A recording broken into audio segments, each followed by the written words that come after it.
ஏமா பொம்பளை புள்ளைய வச்சிருக்கிறீங்க, பார்த்து கவனமா இருக்கிறது இல்லையா?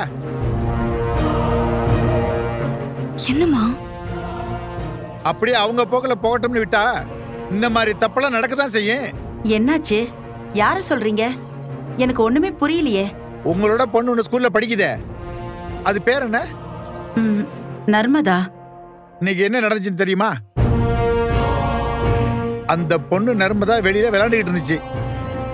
இங்க புதுசா வந்திருக்கானே அந்த தடிமாடி கிருஷ்ணா,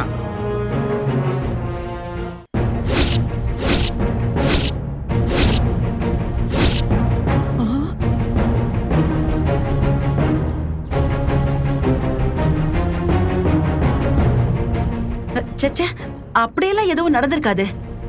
எதுவா இருந்தாலும் நர்மதா என்கிட்ட சொல்லிருப்பாளே. எப்படிமா சொல்லும்?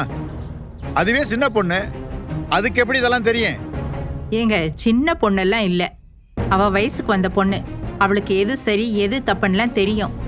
நீங்க ஒழுங்கா பாத்தீங்களா? எதையாவது பார்த்துட்டு வந்து உளர போறீங்க. ஏண்டி, இந்த மாதிரி விஷயத்துல யாராவது பொய் சொல்லுவாங்களா? என் கண்ணால பார்த்தாதான் சொல்றேன். சரி, நான் மட்டும் இதை பார்த்திருந்தா கூட பரவாயில்ல, விஜய் தம்பியும் பார்த்தாரு.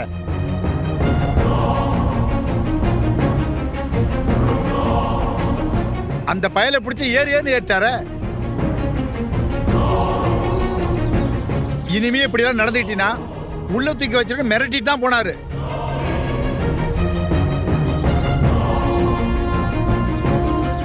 இவ்வளவு கீழ்த்தரமான குடும்பத்தை எதுக்கு இங்க தங்க வச்சிருக்கோம் தான் தெரியல. சி, என்ன சாரதா இதெல்லாம்? நர்மதா சின்ன பொண்ணு, அவகிட்ட போய் இப்படி எல்லாம் நடந்துக்கிறான். இந்த மாதிரி ஒரு குடும்பத்தையே நம்ம வீட்டுல தங்க வச்சிருக்கோம்.